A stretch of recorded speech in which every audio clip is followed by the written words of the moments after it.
अस्सलाम वालेकुम। Programme night addition में हम आपको खुशामदीद कहते हैं। नाजरीन, इलेक्शन भी हो गए, नई हुकूमत भी बन गई, लेकिन पीटीआई को तो आज भी जलसे जुलूसों की इजाज़त नहीं मिल रही है। डिप्टी कमिश्नर इस्लामाबाद ने एक बार फिर पाकिस्तान तहरीक इंसाफ की 30 मार्च को वफाकी दारुल हुकूमत में जलसा करने की दरख्वास्त को मुस्तरद कर दिया है।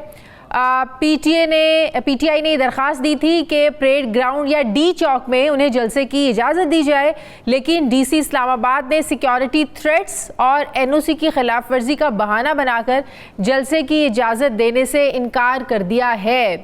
ऐसे लग रहा है कि इजाज़त ना मिले। पीटीआई ने 30 मार्च को इस्लामाबाद में जलसा करने की अब ठान ली है। पीटीआई के सीनियर रहनुमा असद कैसर बहुत एग्रेसिव नज़र आ रहे हैं इस मामले पर। उन्होंने कल अपना फैसला ये सुना दिया था कि जलसों के लिए किसी की इजाज़त नहीं चाहिए, अपनी मर्ज़ी और ताकत से फैसले मुसल्लत करने का वक्त जो है वो गुजर गया है। साथ ही असद कैसर ने 9 मई वाक़यात की तहकीकात के लिए जुडिशल कमीशन बनाने का मुतालबा भी किया। दूसरी तरफ मुस्लिम लीग नून के रहनुमा और साबिक वज़ीर दाखिला राना सनाउल्लाह बानी पीटीआई की सियासी अप्रोच को मुसलसल वो इसको क्रिटिसाइज़ कर रहे हैं। राना सनाउल्लाह का ये मानना है कि जो इमरान खान की सोच है ना कि नहीं छोड़ूंगा, किसी को नहीं छोड़ूंगा, अगर ये सोच ना होती तो आज उनकी इत्तेहादी हुकूमत होती, तहरीक इंसाफ की होती। सवाल यह है कि सियासतदान एक दूसरे का सियासी वजूद क्यों ख़त्म करना चाहते हैं, बजाय इसके कि सियासी मैदान में मुकाबला किया जाए। सियासी मुखालिफ माजी से बाहर क्यों नहीं निकलना चाहते। यही नहीं, इमरान खान के जेल में खाने और रिहाइश पर उठने वाले अखराजात के अब चर्चे वो भी सुनाई देने लगे हैं। कहा जा रहा है कि 6 महीनों की कैद के दौरान इमरान खान के खाने पीने पर 35 लाख के लगभग अखराजात हो चुके हैं। इस हिसाब से जेल में इमरान खान का सिर्फ एक दिन का खाना हुकूमत को 20,000 रुपये में पड़ता है। उनके रिहायशी यूनिट पर जो 1 करोड़ रुपये खर्च हुए हैं वो इसके अलावा हैं। सेनेटर इरफान सिद्दीकी इमरान खान को जेल में मिलने वाली जो सहूलतें हैं अब उसका रिकॉर्ड भी मांग रहे हैं और 179 दिनों में लाखों के अखराजात के बारे में हक़ाइक़ कौम के सामने लाने का मुतालबा कर रहे हैं। सवाल ये है कि इतने महंगे खानों की जेल में ये क्या इसकी हकीकत है? क्या महंगे खानों की सहूलत बाकी कैदियों को भी दी जाती है? जो बात नून लीग जो मुतालबा कर रही है, केपी हुकूमत अपनी मेडिकल टीम से तिब्बी मुआयने की रसाई मांग रही है। ये सारा जो सियासी मंजरनामा है किस तरफ जा रहा है? हालात के जूं के तूं बरकरार हैं। जहां हालात आज से साल पहले पीटीआई के लिए खड़े थे, जो मुश्किलात थी कि उन्हें कुछ करने नहीं दिया जा रहा था, हालात तो आज भी वहीं पर खड़े हैं। मैं बात करूंगी, मुझे सीनियर रहनुमा तहरीक इंसाफ के अली मोहम्मद खान साहब ज्वाइन करें। अस्सलाम वालेकुम, बहुत बहुत शुक्रिया अली साहब आपका। अली साहब, हालात जूं के तूं बरकरार हैं। इलेक्शन से पहले बात समझ में आती थी कि तहरीक इंसाफ को क्यों खुडे लाइन लगाने की कोशिशें हो रही हैं, क्यों तहरीक इंसाफ के वर्कर्स पर तशद्दुद हो रहा है, क्यों तहरीक इंसाफ के लोगों को, कैंडिडेट्स को जब वो नॉमिनेशन पेपर जमा करवाने जाते थे उससे पहले ही पकड़ लिया जाता था। अब तो सब कुछ हो चुका है। जिनकी हुकूमत बननी थी या बनवानी थी वो हुकूमत बन चुकी है। आज भी आप लोग जलसा करना चाहते हैं, इस्लामाबाद में इजाज़त नहीं मिल रही है। असद कैसर साहब बहुत ज़्यादा एग्रेसिव हैं। क्या मामला फिर से एक तरफ मज़ाहमत की तरफ, कन्फ्रंट्रेशन की तरफ जाएंगे? बहुत शुक्रिया। बिस्मिल्लाह रहमान रहीम। अल्लाहुम्मा सल्लि व सल्लिम मुबारक अला सय्यिदिना मोहम्मद व अला आलि मोहम्मद। दुनिया में हर तरफ जुल्म है। हम अपने मुल्क की बात करते हैं, दुनिया में जो जुल्म है, फ़लस्तीन कश्मीर की हम बात करते हैं, लेकिन आज बड़ा अफसोस हुआ, आपने बात की ना कि मुश्किल हालात हैं। आज फ़लस्तीन के हक़ में जमात इस्लामी के जो उनका जो जुलूस था उसके साथ जो इस्लामाबाद एडमिनिस्ट्रेशन ने किया है, तो हर तरफ मैं समझता हूँ कि इनको समझ नहीं आ रही कि ये करना क्या चाहते हैं और अचीव क्या करना चाहते हैं। दूसरी चीज़ ये है कि पाकिस्तान को बर्मा नहीं है, ना कोई ये कोई मतलकुल अनान आमरीत है। यहाँ आइन मौजूद है, अदालतें मौजूद हैं, निज़ाम मौजूद है, यहाँ पे सिविल सोसाइटी है, वकला हैं, यहाँ पे इंटेलेक्चुअल्स हैं। ये एक फलता फूलता एक मुल्क है जिसको आर्जी तौर पे एक अजीब तरह के माहौल में धकेल दिया गया है, जहाँ सोशल मीडिया पे पाबंदियां हैं या एक्स या साबिका ट्विटर अकाउंट पे पाबंदी। क्यों पाबंदी है? क्योंकि वहाँ लोग अपनी राय का इजहार करते हैं। तो राय के इजहार से कौन लोग डरते हैं? वही डरते हैं जिनको कोई छुपाने के लिए चीज होती है। अवामी आदमी, जमहूरी आदमी, तो उसका तो सीना इतना बड़ा होता है। तो ये सारी चीजें अगर आप देख लें, मैं समझता हूँ ये ट्रांजिटरी फेज है, ज्यादा अरसा नहीं चलेगा। लेकिन जितना ये हो रहा है, ये सारी पॉलिटिकल जितनी करेंसी है, सियासी जितना भी लैंडस्केप में एक मकाम थोड़ा बहुत अगर रह गया मुस्लिम लीग नून का या साथ में पीपल्स पार्टी का, वो भी आहिस्ता आहिस्ता एरोड हो रहा है। खासकर जो कल एहतजाज हुआ, हमारे तहरीक इंसाफ के कुछ कारकुनान एक रैली की सूरत में आ रहे थे, उनको पकड़ा गया, रात में तशद्दुद हुआ, जो उसकी इंफॉर्मेशन आई है। और तो ये सारी चीजें अवाम का निज़ाम आपको क्यों लगता है कि हालात ये ज्यादा ऐसे देर नहीं चलेंगी? हुकूमत तो 5 साल के लिए आई है, 5 साल चलेगी। राना साहब कहते हैं कि जो 2 वज़रा शामिल किए गए ना हुकूमत में, ये हुकूमत की जो मुस्तकबिल है उसके ज़ामिन है। वो वज़ारत ख़जाना की बात कर रहे हैं और वो वज़ीर दाखिला की बात कर रहे हैं कि इन 2 वज़रा का हुकूमत में शामिल होना ये हुकूमत की कामयाबी की मुस्तकबिल की ज़ामिन है। तो आपको क्यों लगता है ये हुकूमत नहीं चलेगी, आप लोगों के हालात ठीक हो जाएंगे? देखिए, अवाम से लड़ा नहीं जा सकता, अपनी कौम से लड़ा नहीं जा सकता, अपनी कौम की खिदमत की जाती है। कौम क्या चाहती है सबको पता है, वो जो चाहती है 8 फरवरी को बता दिए। अब अगर उस पर आप ज़बरदस्ती लोगों को बैठाएंगे बजाय इसके कि वो ज़्यादा एहतियात से काम लें, ना सिर्फ ये कि सितम वाला सितम है कि मैंडेट पे चोरी की, और जो लोग आए हैं वो बजाय इसके कि अब किसी तरीके से मामलात को वो संभालें, मामलात को बेहतरी की तरफ लेके जाएं, तो अब उसको वो खुद और ख़राब कर रहे हैं। कोई किसी की कामयाबी की या तो बका की जमानत नहीं होता। आप लोग 30 को जलसा नहीं करेंगे? आपने बात की है, बड़े बड़े ताकतवर आए, वो चले गए। वो क्या कहते हैं कि तुमसे पहले भी जो एक शख्स यहाँ तख्त नशी था, उसको भी अपने खुदा होने पे इतना ही यकीन था। अब वो फिरते हैं इसी शहर में तन्हा लिए दिल को, कोई शोला, कोई शबनम, कोई महताबे जबी था। देखिए, ताकत अल्लाह की है और जमीन पे अवाम जिसके साथ है, अल्टीमेट जीत हक की होती है। आपने पूछा 30 तारीख का, डिप्टी कमिश्नर साहब से हमें तवक्को नहीं थी, क्योंकि इन्होंने जो किया है, मैं समझता हूँ कि ब्यूरोक्रेसी का एक माजी में रिकॉर्ड रहा है, उसमें अच्छे लोग भी रहे हैं, तारीख हिस्सा भी रहा है, आमिरों के साथ भी रहे हैं, करप्शन में भी इनका एक बड़ा रोल रहा है, मुल्की इदारों की तबाही में, लेकिन उसमें बड़े बड़े अच्छे अच्छे जबरदस्त स्टैचर के लोग भी रहे हैं। लेकिन इस लॉट ने बड़ा मायूस किया है ये जो मौजूदा ब्यूरोक्रेसी, क्योंकि क्या सिर्फ जज साहिबान की जिम्मेदारी है आइन पे अमल करवाना या स्टैंड लेना? इन लोगों की कोई जिम्मेदारी नहीं है। तो ठीक है, डिप्टी कमिश्नर साहब ने रिजेक्ट किया है, तो हम हाई कोर्ट में लेके जाएंगे, हमें यकीन है हाई कोर्ट मतलब कि जब तक ये हुकूमत बैठी है, ये आप लोग कानूनी जंग लड़ते लड़ते जो है ना, वो टाइम आप लोगों को घसीट गुजारना पड़ेगा। एक और मैं आपको अर्ज करूं, ये तहरीक इंसाफ का जो हमारा फॉलोइंग, जो हमारे फॉलोअर्स हैं, जो हमारा सपोर्ट बेस है, उनमें से बहुतों को इसका पता है। अगर किसी को नहीं पता तो मैं उनको बता दूं कि तहरीक इंसाफ कोई कंफर्ट जोन में आके सियासत करने के लिए नहीं आई थी। ये एक तहरीक है, ये एक जदोजहद है। ये मुल्क जिस जगह पे चलना था 70 साल से, उसको नहीं चलाया गया। उसके लिए हमने जदोजहद करनी है। तो जदोजहद में तो आराम नहीं है, जदोजहद में तो सुकून नहीं है। उसमें तो आपको हर वक्त एक सही एक कंटिन्यूस स्ट्रगल में आप रहते हैं। तो हुकूमत में भी अगर आप हैं, उसमें भी जदोजहद है। देखिए, हमारे तो नसीब में इम्तिहान और जदोजहद इसलिए लिखी है कि मुल्क को बिगाड़ दी गया 70 साल। हुकूमत में आके स्टेटस को से लड़ते हैं। हुकूमत के अंदर भी ऐसे लोग बैठे होते हैं ब्यूरोक्रेसी में जो आपको काम नहीं करने देते। अली मोहम्मद खान साहब, राना सनाउल्लाह साहब कहते हैं कि पीपल्स पार्टी हमसे पहले इंटरेस्टेड थी कि वो तहरीक इंसाफ के साथ मिलकर इत्तेहादी हुकूमत बनाते, लेकिन इमरान खान की पॉलिसी ऐसी थी, उसको भी नहीं छोड़ूंगा, उसको भी नहीं छोड़ूंगा। इमरान खान का जो रवैया था, तो कोई इमरान खान के साथ हुकूमत नहीं कर सकता। तो क्या जब हम पीपल्स पार्टी से पूछते हैं तो वो कहते हैं ऑफिशियली ना उन्होंने हमसे बात की, ना हम लोगों ने पीटीआई से बात की। तो कहीं ना कहीं कोई राब्ते हुए थे जिसकी बात कर रहे हैं, या पाकिस्तान पीपल्स पार्टी ने कोई अपनी दिलचस्पी इंटरेस्ट शो किया था कि अगर इमरान खान चाहें या इमरान खान बात करने पर, मुज़ाकरात पर आमादा हों, तो हम मिलकर हुकूमत बना लें? आपने राना सनाउल्लाह साहब का बयान भी सुना है। मैं समझता हूँ उन्होंने अपने परसों वाले बयान से एक स्टेप पीछे गए हैं। अब उन्होंने सियासी बका की बात की है कि सियासी तौर पे खात्मा और ये वो, लेकिन उनका वो बयान बड़ा खतरनाक है जो फरवा वहीद बीबी के प्रोग्राम में उन्होंने जिसका इजहार किया, बड़ा खतरनाक है कि इंसान की शख्सियत के बारे में आप सवाल उठाएं, उसकी जिंदगी के बारे में इमरान खान साहब के सवाल उठा रहे हैं कि ये शख्सी जो है मसला है।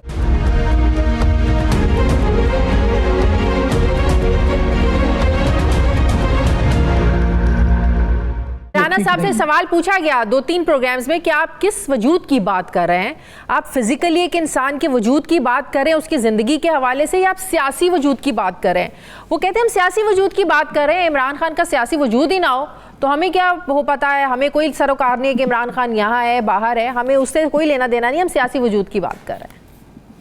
ठीक है, उन्होंने एक स्टेप बैक लिया है, लेकिन बहरहाल जो बयान उन्होंने दिया वो बड़ा खतरनाक था। आपका जो सवाल है बिल्कुल, मैं कहूँगा कि जब हुकूमत अभी नहीं बनी थी तो शुरू दिनों में जब अभी पिछले महीने की मैं बात करूं, इधर उधर से इस तरह की बातें चलना, मैसेज आ जाना किसी को, इस तरह की चीजें चल रही थी पीपल्स पार्टी के हवाले से। लेकिन चूंकि नजरियाती सियासत नून लीग ने कभी नहीं की, वोट को इज्जत दो की बात की और पता नहीं किसी और चीज को इज्जत दे रहे हैं, तो इन लोगों से तो इन चीजों की तवक्को नहीं है। पीपल्स पार्टी एक जमाने में नजरियाती जमात थी, तब तक जब बेनजीर साहिबा जिंदा थी। जरदारी साहब ने उसको पावर पॉलिटिक्स का एक टूल बना दिया है, अशराफिया के हाथ में एक टूल है जो पावर कॉरिडोर में जाने का। तहरीक इंसाफ एक नजरियाती जमात है। हम इन लोगों की मिस गवर्नेंस और करप्शन और जिस तरीके से पाकिस्तान का उन्होंने सन 88 से लेके आज तक दिवालिया निकाला है, उसके खिलाफ हमने जमात खड़ी की है। अब जिन्होंने मुल्क को तबाह किया है इंतजामी तौर पे, अखलाकी तौर पे, कदरें, सियासी सब कुछ जो डिस्टर्ब किया है, उनके साथ बैठ के अगर हम हुकूमत बनाते हैं तो हुकूमत तो बना लेंगे, लेकिन जिस मकसद के लिए आए थे अपना आइडियोलॉजिकल सपोर्ट बेस सारा कुछ हम खो देंगे। हुकूमतें आती जाती पार्टी ने इंटरेस्ट शो किया था। चाहिए देखिए, आपको ज़ाहिर डायरेक्टली जरदारी साहब ने खुद तो नहीं कहना, लेकिन आपको कोई मीडिया का दोस्त, कोई सियासी कहीं से कोई बात आ जाती है, कोई इंटरव्यू में कोई सवाल पूछ लेता है, ये सारे इंडिकेटर्स होते हैं।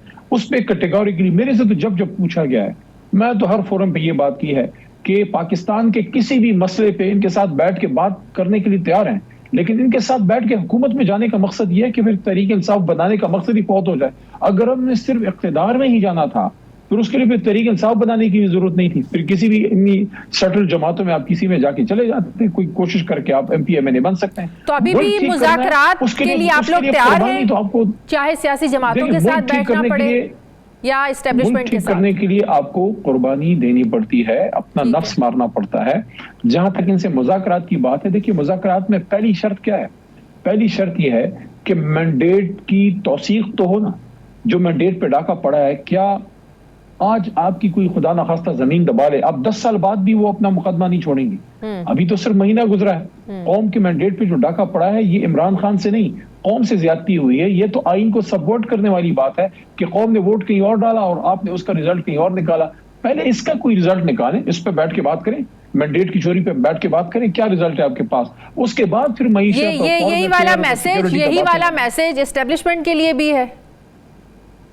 देखें, एस्टेब्लिशमेंट का जहां तक ताल्लुक है, मैं समझता हूं कि वक्त आ गया है कि सियासी ताकतें भी ये फैसला कर लें कि उन्होंने अगर इस मुल्क को ठीक करना है तो फिर आइन के मुताबिक जाना होगा। जो कायद-ए-आज़म मोहम्मद अली जिन्नाह की एक आइडियल पोजीशन उन्होंने बताई थी स्टाफ कॉलेज में स्पीच करते हुए कि एस्टेब्लिशमेंट या डिफेंस फोर्सेस का क्या रोल होगा, और उसके साथ साथ ब्यूरोक्रेसी पे भी उन्होंने क्लियर डायरेक्शन दिया है कि जो ब्यूरोक्रेट्स हैं वो किसी सियासी हुकूमत के नहीं, वो रियासत के मुलाजिम होते हैं। बल्कि उनके अल्फाज ये थे कि ministers come, ministers go, prime ministers come, prime ministers go, but you stay, so you are servant of the state. आइन के मुताबिक काम करना है, ब्यूरोक्रेसी को उन्होंने कहा। इसी तरह सियासतदानों को भी उन्होंने कहा है, सब लोगों के रोल्स उन्होंने खुद डिमार्केट किए हैं। कायद-ए-आज़म मोहम्मद अली जिन्नाह के ऑन रिकॉर्ड स्पीचेस हैं, उस पर अमल करें। मैं समझता हूँ अगर मुल्क ठीक करना है, ये जगह अगर ठीक है, ये जगह तो इधर से फिर अल्लाह ताला खैर के सिलसिले चलाएगा।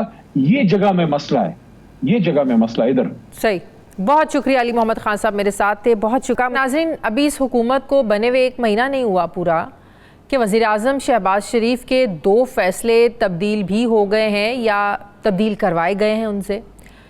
इसे इत्तेहादी हुकूमत की मजबूरियाँ कहें या कॉम्प्रोमाइज़ का नाम दें, पहले पाकिस्तान पीपल्स पार्टी के प्रेशर पर शहबाज शरीफ को चेयरमैन इरसा की तैनाती का नोटिफिकेशन वापस लेना पड़ा और अब वो काबीना कमेटियों के मामले पर भी पीछे हट गए हैं। कल ये पहले ऐलान सामने आता है कि मुल्की मईशत को दुरुस्त समत पर डालने के लिए वज़ीर आज़म शहबाज शरीफ ने 7 अहम तरीन शोबों की काबीना कमेटियाँ तश्कील दी हैं, जिस पर फौरी एतराज़ात उठे कि वज़ीर आज़म ने इकनॉमिक कोऑर्डिनेशन कमेटी यानी ECC और काबीना कमेटी बराए तवानाई की सरबराही वज़ीर ख़जाना को देने की बजाय अपने पास क्यों रखी। क्योंकि इससे पहले प्रैक्टिस ये थी, रिवायत ये थी कि ECC के इजलासों की सदारत जो थी ये उसको वज़ीर ख़जाना चेयर किया करते थे। दूसरा फिर एतराज़ ये था कि काबीना कमेटी बराए प्राइवेटाइजेशन की जिम्मेदारियाँ वज़ीर ख़जाना मोहम्मद औरंगज़ेब की बजाय वज़ीर ख़ारजा इसहाक डार के हवाले क्यों की गई। क्या डार साहब ख़जाना के मामलात से निकलना नहीं चाहते हैं, अभी भी इंटरेस्टेड हैं कि कहीं ना कहीं वो इन मामलात से जुड़े रहें, क्योंकि माजी में भी इस कमेटी की सरबराही भी हमेशा वज़ीर ख़जाना ही करते आए हैं और डार साहब ये करते आए हैं।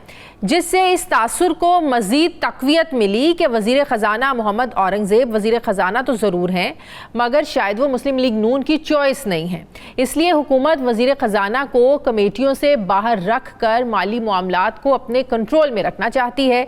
इससे पहले कि इस तासुर को मज़ीद हवा मिलती, बात निकलती और दूर तलक जाती, शहबाज शरीफ की हुकूमत ने मसरूफियात का उज़र देते हुए इक़्तिसादी राब्ता कमेटी के सरबराही वज़ीर ख़ज़ाना के हवाले कर दी। लेकिन निजकारी कमेटी की चेयरमैनशिप बदस्तूर अभी डार साहब के पास ही है। अब जहाँ ये सवाल है कि क्या नून लीग वाकई ही वज़ीर ख़ज़ाना के इख्तियारात को महदूद करना चाहती है, वहीं ये सवाल भी उठ रहा है कि वज़ीर आज़म को बार बार फ़ैसले बदलने की ज़रूरत अपने जो फ़ैसले हैं वो पेश क्यों आ रही है? क्या वो बाइख्तियार वज़ीर आज़म नहीं है? चंद घंटों में ऐसा क्या हुआ कि शहबाज शरीफ को इरसा चेयरमैन की तरह यहाँ भी अपना फ़ैसला रिव्यू करना पड़ा, इस पर यू टर्न लेना पड़ा?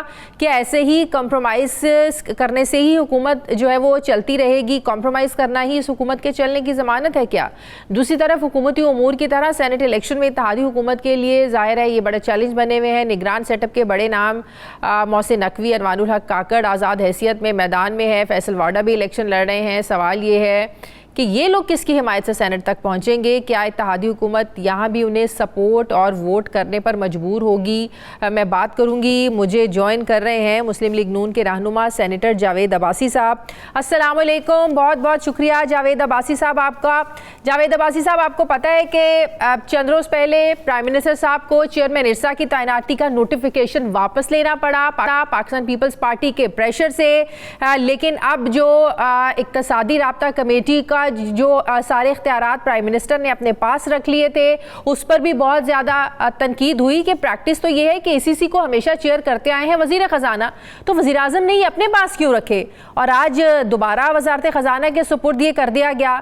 क्या ये हुकूमत बाइख्तियार नहीं है? क्या वज़ीर आज़म शहबाज शरीफ फ़ैसले कर तो लेते हैं लेकिन इम्प्लीमेंट कहीं और से करवाए जाते हैं? चॉइस किसी और की चलती है क्या? बिस्मिल्लाहिर्रहमानिर्रहीम, बहुत शुक्रिया। बेहतरीन हुकूमत तो वही होती है और मजबूत हुकूमत भी वही होती है जो सोच के फैसला करे, और अगर एक दफ़ा कोई डिसीजन ले ले तो फिर चूंकि उसके किसी बेसिस पे वो डिसीजन लेती है तो फिर उस पर कायम रहना चाहिए। और जब हुकूमत कोई फैसला लेती है और फौरन चेंज करती है तो तासर यही जाता है कि कहीं से फ़ोन कॉल आ गया है, तासर यही जाता है कि कहीं से किसी ने कहा कि नहीं ये फैसला बदलें, और इस मुल्क में ऐसा होता भी रहा है और मुझे लगता है कि शायद आगे भी होता रहेगा। इसलिए इससे अगर इज्तनाब न किया गया तो ये बहुत ही मुश्किल होगा। ये बिल्कुल ठीक है कि वज़ीर ख़ज़ाना साहब के पास ये कमेटी होनी चाहिए थी।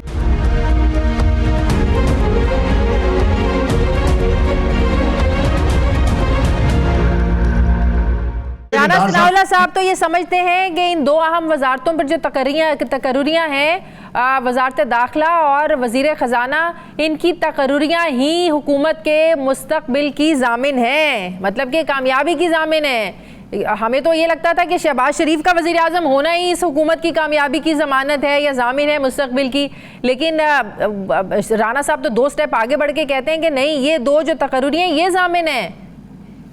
हाँ, राना साहब ने जो बात की है मेरा ने ठीक ही कही है। अगर उनकी बात को बारीकी से देखा जाए तो उन्होंने कहा है कि ये जो लोग आए हैं या लाए गए हैं या जिनके पीछे कोई है या जिनको यहाँ बैठाया गया है, ये जाहिर है ना तो मुस्लिम लीग से इनका ताल्लुक था ना किसी और पार्टी से ताल्लुक था जो अभी हुकूमत में शामिल हैं। ये क्या टेकर हुकूमत के दर ये रहे। सबसे बड़ी गलती यही है, सबसे बड़ा जुर्म यही है, सबसे बड़ा कसूर यही है कि मैं बार बार पहले भी कहता रहा हूँ कि ये सबसे बड़ा जुल्म उस वक्त जो लॉ फ्रेमवर्क है, ये कॉन्स्टिट्यूशन फ्रेमवर्क उन्होंने किया कि ये केयर टेकर का सेटअप यहाँ लेके आए। ये केयर टेकर का सेटअप जो है ये न्यूट्रल, वो ये शायद सोच रहे थे कि ये सेटअप आएगा तो न्यूट्रल होगा, ये independent free and fair election करवाएंगे, ये न्यूट्रलिटी इनकी होगी, ये न्यूट्रल होंगे, लेकिन ऐसा नहीं होता। ये जब हमारे यहाँ केयर टेकर का सेटअप आ जाता है वो 3 काम करता है। एक काम सबसे ज्यादा उसकी कोशिश होती है कि इस मुल्क में इलेक्शन न करवाए जाएं कि ताकि इनका टेन्योर ज्यादा हो जाए, वहां इनके साथ खेलने की कोशिश करते हैं। दूसरा,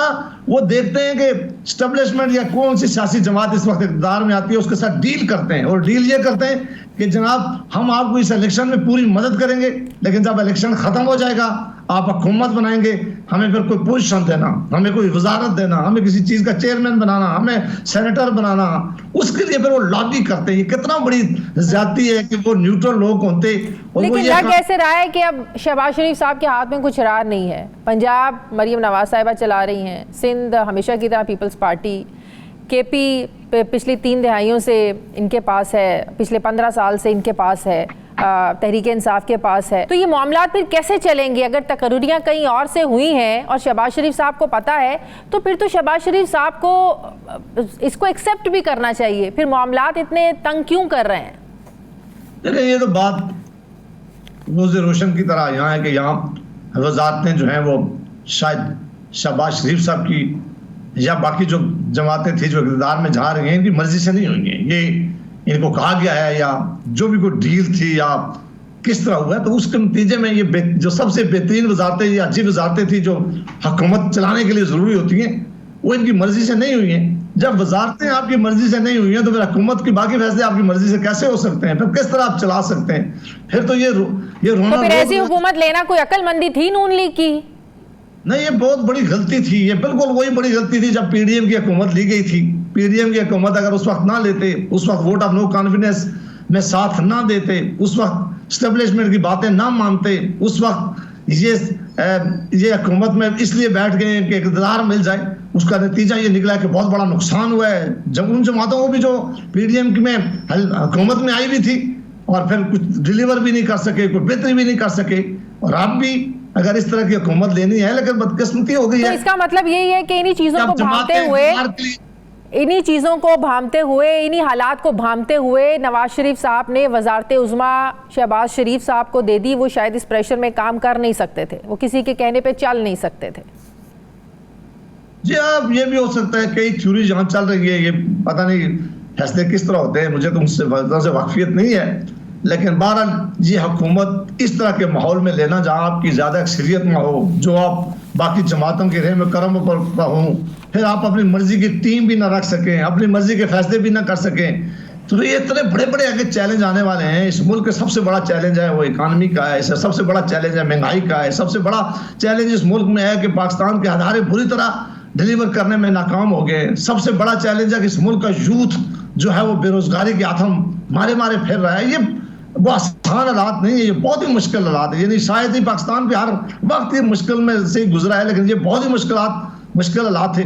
इसमें एक मजबूत हुकूमत, वो हुकूमत तो क्या अगर ये मुआशी, अल्लाह करे ये मुआशी हालात संभल जाएं, अल्लाह करे जो मुल्क में इतने चैलेंजेस हैं, जो IMF के मामलात हैं, सब कुछ ठीक हो जाए, लेकिन अगर कहीं मुश्किलात आती हैं और चैलेंजेस पाकिस्तानी हुकूमत से ज़ाहिर है नहीं संभल पाते, तो पाकिस्तान जो मुस्लिम लीग नून है कि वो क्या ये फिर कहने पर हक बजानिब नहीं होगी कल को कि हम तो चाह रहे थे कि बातें, हमने तो माजी में भी मईशत को संभाला, उसने तो चैलेंजेस को ज़ाहिर है पूरा करके दिखाया, तो क्या ये आप समझते हैं कि इजी रूम आप लोगों के लिए है? अगर कोई समझे तो कि आप लोगों पर बात नहीं आएगी, आप लोगों के कंधे पर अब उस तरीके से जिम्मेदारी नहीं है, वजारत खजाना आपके पास नहीं है?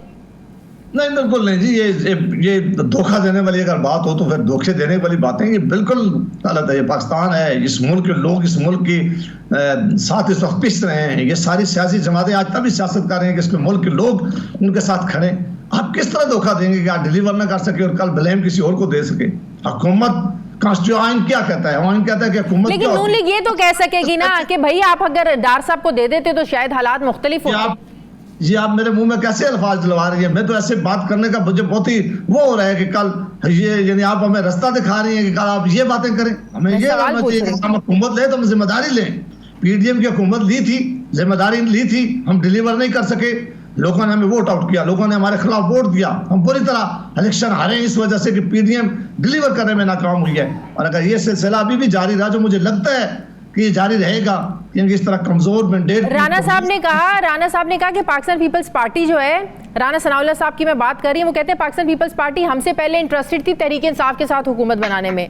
तो इसकी क्या वजह है कि अगर इमरान खान अगर मान जाते तो पीपल्स पार्टी उधर चली जाती? ट्रस्ट लेवल था, कोई एतमाद की कमी थी? अब फिर एज ए सेकंड, इसका मतलब तो ये है कि राना साहब कह रहे हैं कि हम तो सेकंड चॉइस थे पाकिस्तान पीपल्स पार्टी के लिए, फर्स्ट चॉइस तो तहरीक इंसाफ थी। देखिए, हमारा और पीपल्स पार्टी का जो आपस में माजी रहा है वो बहुत ही भयानक रहा है। बहुत ही ज्यादा एलिगेशन लगाते रहे लीडरशिप एक दूसरे पे। अभी जो पीडीएम की हुकूमत में शामिल थे फिर एक दूसरे पे इलेक्शन में सख्त एलिगेशन लगाए। ये जमातें कभी भी दिल से एक दूसरे को मानने के लिए तैयार नहीं है। ये कभी भी, इनकी अभी हुकूमत में बैठे हुए भी थे उस वक्त भी इनकी एक दूसरे पर यही थी कि इनको किसी तरह हम दूसरों को कमजोर करें। और मुझे नहीं लग रहा कि कभी दिल से उसने पीपल्स पार्टी ने हमें माफ किया होगा। ये उनकी लीडरशिप पे बड़े सख्त एलिगेशन लगाते रहे। इसी तरह हमारी लीडरशिप पे पीपल्स पार्टी वाले बड़े सीरियस एलिगेशन लगाते रहे। वो इतना मुश्किल मामला है, वो एक मजबूरी से या बिठा दिया जाता है या इक़्तिदार के लिए हम बैठ जाते हैं या कोई चॉइस हमारे पास नहीं होती तो हम एक दूसरे के साथ, मतलब कि शौक से नहीं बैठते, जबरदस्ती बिठा दिया जाता है, शौक से नहीं बैठते जी। या कोई ना कोई सूरत ऐसी होती है जैसे पीडीएम में देखे ना, पीपल्स पार्टी बाहर निकल गई थी जब उस वक्त उन्होंने छोड़ दिया था किसी वजह से कि मैं हिस्सा नहीं बनेगी। लेकिन अब जब इक़्तिदार का मामला आया उनको बिठा दिया गया, फिर वो इक़्तिदार में शामिल हो गए, उन्होंने वजारतें ले ली। और फिर जब वजारतें लेने के बाद इलेक्शन आया फिर उन्होंने सारा ब्लेम मुस्लिम लीग नून पे फेंकना शुरू कर दिया। उन्होंने कहा जी हमारा तो वज़ीर आज़म नहीं था, हमारा तो वज़ीर ख़ज़ाना नहीं था। ये सारी बातें उनसे पूछें। अभी भी उन्होंने बेहतरीन डील इस वक्त अगर किसी ने की है, बेहतरीन सियासी चाल चली है तो पीपल्स पार्टी ने चली है।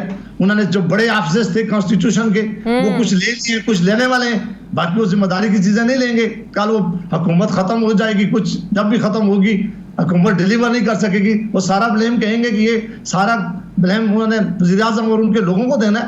तो ये उन्होंने दिल से ना, पहले मुझे मुस्लिम लीग का मैंडेट या मुस्लिम लीग की लिए वो दुआ गो है ना आइंदा हो नहीं सकते क्योंकि इन्होंने एक दूसरे के खिलाफ इलेक्शन लड़े हुए हैं, एक दूसरे का मुकाबला करते हैं। आज भी पीपल्स पार्टी का ख्याल है कि मुझे पंजाब के अंदर में कोई स्पेस अपने लिए पैदा करूं। वो समझती है कि मुस्लिम लीग को हम नुकसान दे के कोई स्पेस पैदा करें। तो ये ऐसा नहीं है कि कोई दिल से ये इत्तेहाद बनाया या दिल से डिलीवर करने के लिए यहाँ बैठे हैं या इन्होंने ये कहा होगा कि हमने इस मुल्क के लिए कोई काम करना है। ये सर जात के लिए पौधों की बंदर बांट थी जिसके लिए सारे इकट्ठे हो जाते। बहुत शुक्रिया जावेद अब्बासी साहब। नाज़रीन, प्रोग्राम का वक्त खत्म हो गया। फीडबैक जरूर दें, अपना ख्याल रखें, मुझे इजाजत दें। अल्लाह हाफिज।